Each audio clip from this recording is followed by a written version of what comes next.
actions of Iran have shocked the civilized world. Let's go! Shred everything! Our embassy has been seized and more than 60 American citizens continue to be held as hostages. If we're going to go, then we need to go now.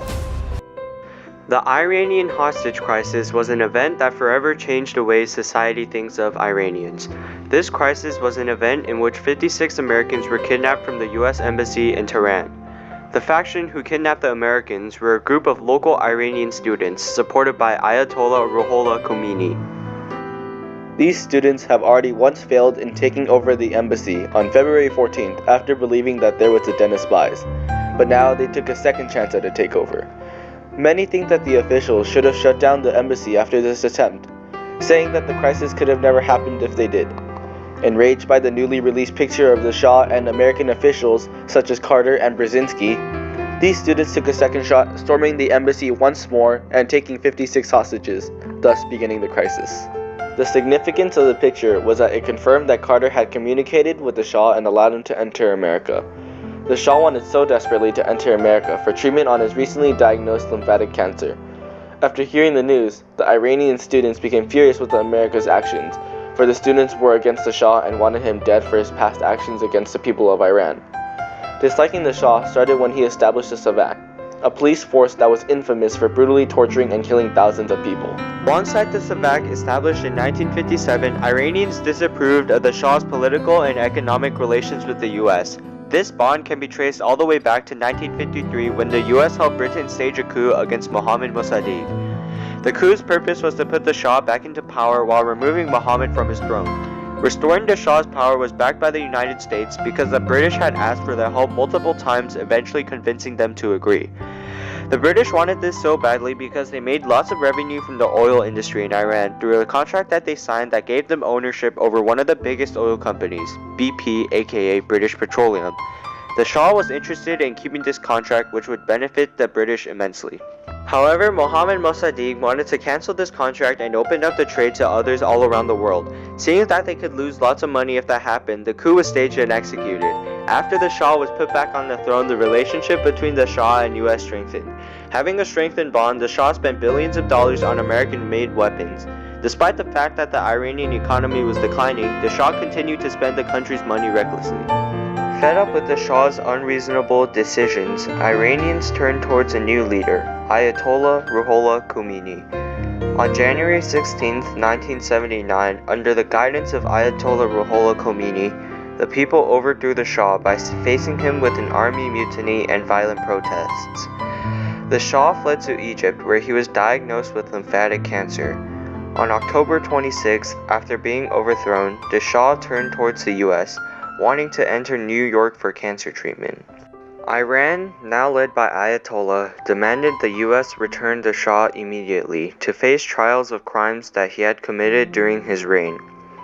Carter, aware of the request, decided to continue the treatment, claiming that the reasons were his humanitarian beliefs.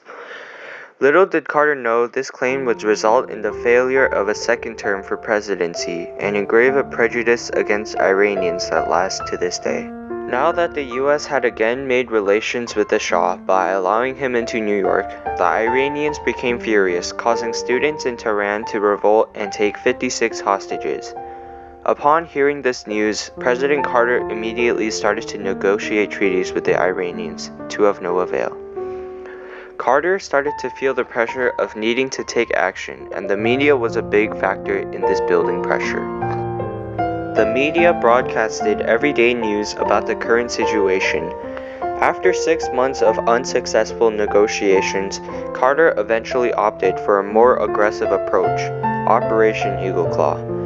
With lots of meticulous planning and discussion with the military officials, the operation was finally executed on the 24th of April, 1980. However, this operation would be one of many failures to occur during this crisis. As the mission was being executed, unexpected problems came from the equipment. These problems caused the president to abort the mission. However, as the forces were retreating, a Sea Stallion crashed into an EC-130, killing 8 people. After this failure, the American military was reformed. Although the rescue squad had trained countless months for this mission, they still failed and the government saw a need to strengthen the military. This event marked the creation of the Delta Squad and anti-terrorist force such as SEAL Team 6. However, at the time, no benefits were seen and the failure was only looked upon as Carter's inability to solve this crisis. The American citizens saw him as an incapable leader, which eventually led to his approval rate fastly declining. In fact, his approval rate dropped so much that it allowed Ronald Reagan to win the presidential election with ease against Carter. As Reagan was vowed in, the hostages who had been held for 444 days were finally set free. The Algiers Accords signed on January 19, 1981, and 3 other major events were the primary cause as to why the hostages were released. The first being that the Shah had died, which satisfied the Iranians' need to get rid of him. The second being that Ayatollah's believers were elected to the Iranian parliament, which gave them the governmental change they wanted. And the third is that Iraq and Iran were on the brink of war, which forced the Iranians to focus all their resources on the war and not on the hostages. Along with these events, the Algiers Accords alone stated 5 conditions, which were that the US would not intervene politically or militarily in Iranian internal affairs. The US would remove a freeze on Iranian assets and trade sanctions on Iran. Both countries would end litigation between their respective governments and citizens, referring them instead to international arbitration, namely to the Iran-United States Claim Tribunal, created as a result of the agreement. The U.S. would ensure that U.S. court decisions regarding the transfer of any property of the former Shah would be independent of sovereign immunity principles and would be enforced. Iranian debts to U.S. institutions would be paid. After all was settled, the hostages were set to earn $4.4 million for the time they were taken as hostages. After 36 years, the 37 surviving hostages were delighted to hear this news. The money would come from a $1 billion fund made by the spending law and fines from companies who did illegal business with Iran. Politically fueled crisis changed the way that the whole world sees Iranians and Muslims. After this act of terror and rebellion, American people saw this group of savages as nothing but mere terrorists. Being the first of many Iranian-influenced attacks, this crisis is one that can be seen as the roots of American bias towards Iranians and people alike. As terror attacks become more common, people started to gain a newfound fear that eventually morphs to hatred against the Iranians.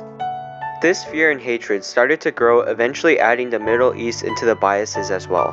Since the Iranians were Islamic, the religion was seen as the supporter of chaos and Muslims as the executors of terrorism.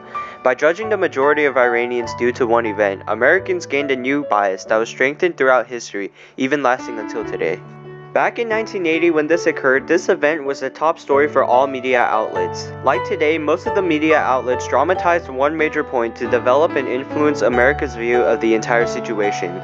Since the event was often talked about in the media, the citizens' view changed, and as their beliefs altered, Iran gained a bad reputation amongst the population of the world. The citizens now viewed the Iranians as dangerous and uncontrollable due to the media. With this image in mind, citizens grew even more infuriated by how the Iranians took American people and humiliated them.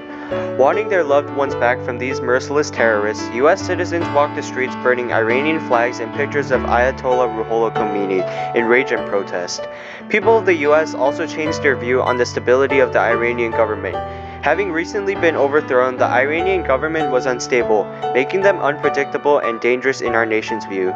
This crisis also instilled a fear in Americans, causing them to be scared for future terror attacks from Iran. As time passed and more Iranian-associated attacks happened, America blamed Iran for fomenting terrorists in their nation. This new view on Iranians created a terrible stereotype that affects the entirety of their population. This can even be seen today in people as influential as our president, Donald Trump. Although only 0.00009 of the Muslim population are terrorists, President Trump passed a ban that prevents people from Iran, Libya, Syria, Yemen, Somalia, Chad, and a few other countries to enter the United States.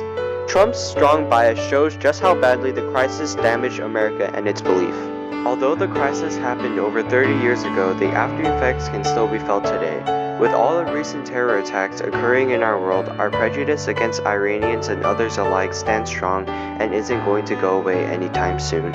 All of these facts can be traced back to the single event that changed the world's perspective on Iranians and Muslims. the Iranian hostage crisis.